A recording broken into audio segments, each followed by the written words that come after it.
Halo Sobat Garasi, kembali lagi bersama My Garasi. Nah, kali ini kita akan membahas mobil yang sekarang ini penjualannya paling laris dari brand Suzuki.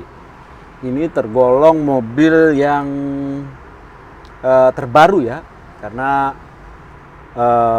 mobil yang dikeluarkan ini kalau nggak salah pada masa-masa pandemi deh, yaitu Suzuki XL7 atau XL7.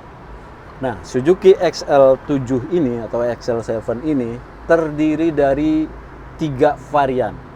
Varian terbawah ada Zeta, varian tengahnya itu ada Beta, dan varian tertingginya ada Alpha. Dari semua varian itu ada yang matic dan ada yang manualnya. Dan yang menariknya, maticnya masih menggunakan matic AT konvensional. Nah, untuk dapur mesinnya, mobil ini dengan kode mesin K15B dengan mesin 1500 cc bisa menyemburkan tenaga sebesar 104,7 PS dan torsinya 138 Nm. Dan yang menariknya untuk varian tertingginya yaitu varian Alpha-nya itu sudah disematkan dengan Smart Hybrid. Jadi Smart Hybrid ini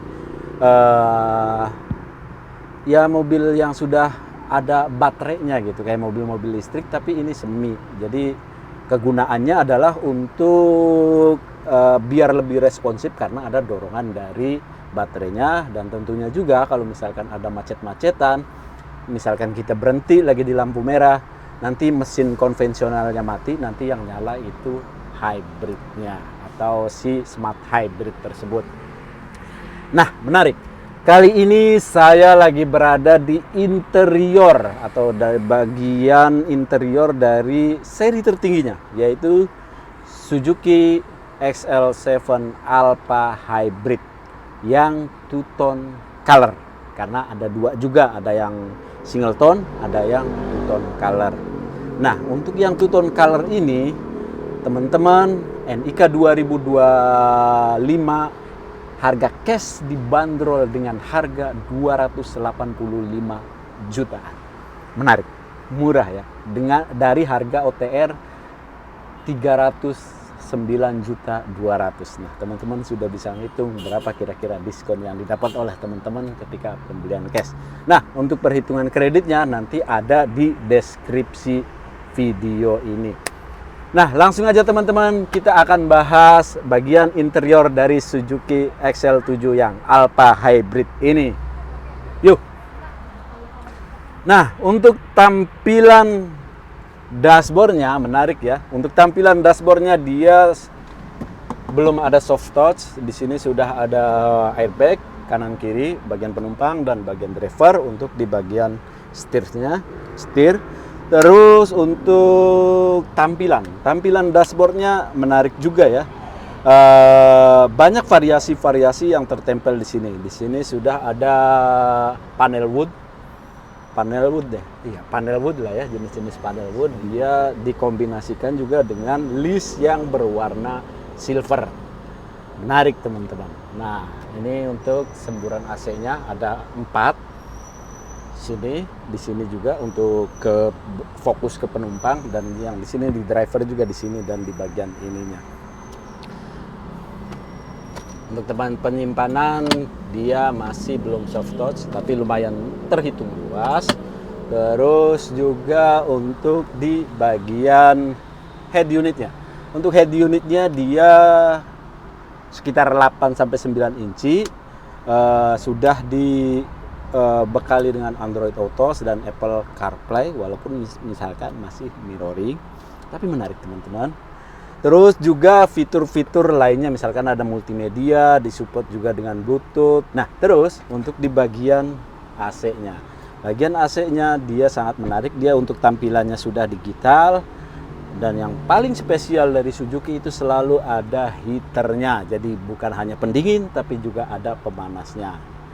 Masih tinggal diputar-putar aja untuk pengaturan suhunya. Sudah ada auto, sudah front defogger, sudah juga rear defogger. Terus untuk pengambilan udara dari ininya bisa dari luar mobil atau bisa hanya di dalam kabin. Menarik teman-teman. Nah, untuk di bagian joknya, karena ini sudah di cover dengan cover ya, dia aslinya untuk yang tipe Alfa ini dua kombinasi, yaitu antara fabric dan ada sedikit balutan-balutan kulitnya untuk joknya. Nanti kita tampilin yang aslinya ya. Nah, untuk maju mundurnya dia masih manual, untuk recliningnya juga masih manual, bisa diatur. Oke teman-teman. Terus untuk di bagian shifter tengahnya atau bagian transmisinya, yang jelas dia sudah keyless, sudah menggunakan engine start stop. Terus di sini sudah ada tempat penyimpanan, tempat penyimpanan. Terus di sini untuk koneksinya sudah bisa ada port untuk USB dan juga sudah ada soket yang berkapasitas 12 volt atau 120 watt. Yang menariknya lagi, untuk di bagian di sini kan ada dua cup holder, tapi di sini juga ada pendinginnya, ada AC-nya. Jadi kalau misalkan teman-teman naruh botol atau aqua di sini pasti akan dingin karena dia sudah ada pendinginnya. Itu menariknya. Nah, untuk di tuas transmisinya ada kombinasi warna, ada balutan-balutan warna silver. Terus untuk pembungkusnya juga dia sudah menggunakan kulit. Nah, untuk ini kebetulan yang matic, jadi ada parkir, terus ada rear untuk mundur, netral, D, drive, 2 dan L. L ini sebenarnya sama aja dengan gigi 1. Nah, untuk rem tangannya dia masih menggunakan tuas tarikan ya. Terus di sini juga sudah ada armrest bagian tengahnya, sudah dibekali dengan konsol boxnya yang nggak gede tapi ya lumayan lah buat nyimpen berkas-berkas seperti misalkan e-tol dan lain sebagainya bisa. Nah, yang spesialnya lagi untuk yang tipe Alfa itu dia sudah ada e-mirror untuk di kameranya. Jadi dia sudah semacam dashcam juga karena dia sudah bisa merekam bagian depan, bagian belakang ataupun yang bisa di-save dalam bentuk memori. Jadi misalkan ada kejadian yang tidak diinginkan, ada yang ngusil, nanti bisa terekam dengan dashcam ini. Udah bisa membantu buat maju mundur, bisa juga untuk perekaman dalam bentuk video ataupun foto. Itu menariknya. Mungkin di brand lain yang sekelas ini belum ada.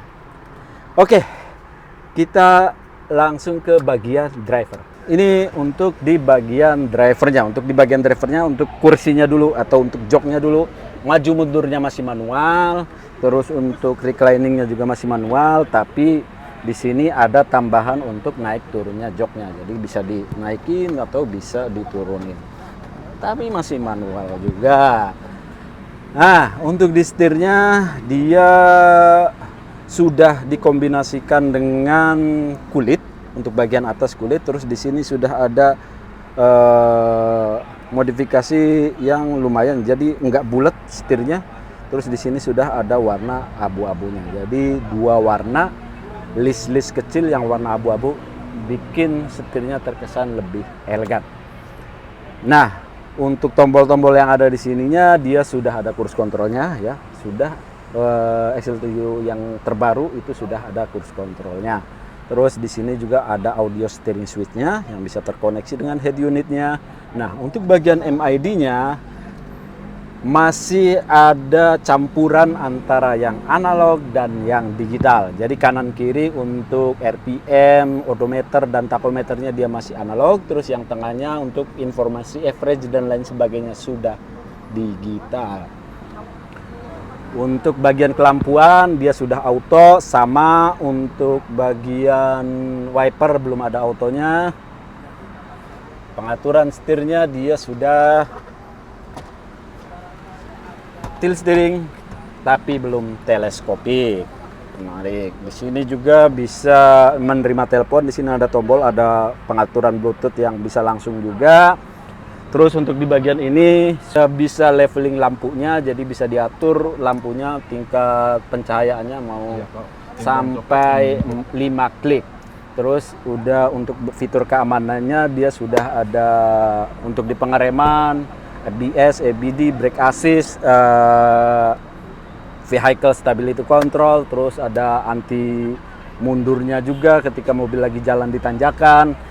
Banyak fitur-fitur yang menarik di mobil yang dibanderol dengan harga 285 jutaan ini untuk pembelian cash. Untuk spionnya dia sudah auto retractable, jadi bisa menggunakan tinggal penguncian, nanti dia sudah bisa auto retract. Untuk di bagian door trimnya auto, untuk di bagian driver yang lainnya masih manual. Menarik ya. Nah, terus di sini juga sudah ada beberapa tweeter.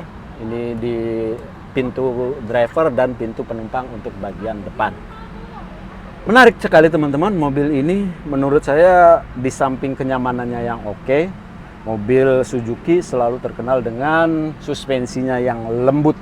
Jadi mau XL7 ataupun brand-brand lain, merek-merek varian-varian lain dari Suzuki, selalu suspensinya terbaik daripada brand lainnya.